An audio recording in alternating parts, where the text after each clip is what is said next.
about 30 new laws that are set to take effect on the 1st of January 2024. I have combed through those 30 laws, really skimmed through them to see what was nonsense and what wasn't. And to be quite honest, a lot of it was nonsense or really didn't apply to like the everyday citizen. Some of them have to do with tax exemptions, and when it comes to inheritances and the elderly, exemptions for charitable foundations, medical insurance transparency when you go to your doctor visits. And then they are cracking down on advertising e-cigarettes and vaping to minors. It has now or will become a criminal offense. And then how property appraisals are conducted is amongst the 30 laws that are going to be put into effect. 3 of the laws that stood out to me has to do with the DEI offices, how minors are charged when it comes to misdemeanors, and then HOA fines. The first one having to do with the HOA fines, HB 614, they're trying to make it to where these HOA organizations have to have a formal and transparent document explaining how they levy the fines if you have a fine for your home for whatever reason. This is relating to any type of fee that they give you, associated with things like your landscaping, parking violations, house alterations, whatever it is. And did you know that according to HB 886 that took effect in September, if you do not pay the HOA fines eventually, and I'm not saying like overnight, but eventually, they can place a lien on your home. Basically, they are able to force the sale of your home to collect any money that is owed. Interesting, right? HOA has way too much power. If you do not live in an HOA community, you should not move there. And if you do, you should probably try to get out because these people are doing the entire most.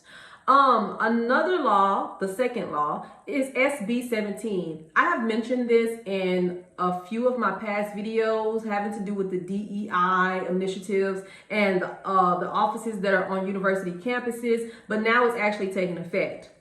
This is basically stating that universities cannot create diversity offices or hire employees to conduct DEI work. DEI is diversity, equity, and inclusion.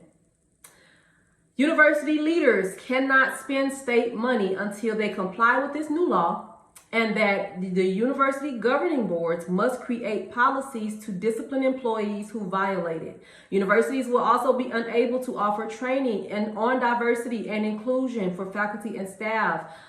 These DEI policies have only served to create toxic environments where people are judged based on their identity, gender, race, rather than what they bring to the table, rather than their merit. Just like if you go to a job and they ask you if you're disabled or what your ethnicity is or what your gender and all of that stuff is, just let me come to the job and show you my skills. It doesn't matter what color I am or what gender I affirm to be.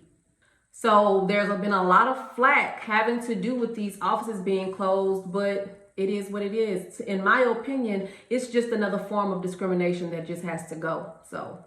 And then the third law, HB 3186, is having to do with the diversion of programs when it comes to minors being charged with Class C misdemeanors. It's creating an alternate way to discipline these children rather than just throwing them in jail. And that is something that can be somewhat applauded because throwing these minors in jail is not doing anything for them. It's not benefiting them in any type of way.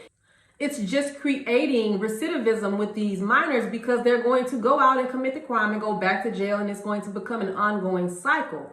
So when it comes to thefts and possessions of alcohol and all of the petty misdemeanors, they are going to create diversion plans to support them. They're going to offer them options when it comes to programs ranging from community service to health treatments, mental health treatments, maybe adopting their own type of options when it comes to what they would like to do, how they would like to be, put into the community to be disciplined. They're going to have coordinators to help them and to track them to see, where they are, how they're doing, and monitoring them within the community.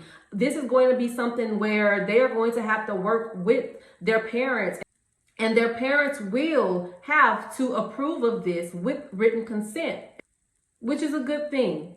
Everyone has to work together on behalf of these children, especially when you know that they're committing crimes that they really don't need to commit. There's something going on with that child, and you need to get to the root of the problem rather than just throwing them in jail and locking them behind bars for no apparent reason.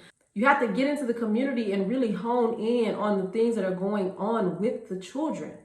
Because this system is unjust. All they want to do is just throw you in jail. They want to lock you up behind bars and just leave you sitting there and then release you back out into the public with no education, no form of anything, no type of mental health services given to you, nothing to help you, nothing to get to the root of the problem. So now that they are starting with diverting these options for these children, I think that that's a step in the right direction. But the system is very much so unjust. So, with that being said, I just hopped on here to just let you guys know what was going to take effect in a few days, how it could possibly affect you. And then I am going to just be looking at how these laws are being implemented and basically if they're working after a few months, and then getting back on here to let you guys know what's going on with that. So hopefully this helped you in some way, shape, or form. I hope and pray that you guys have an amazing day. Thank you.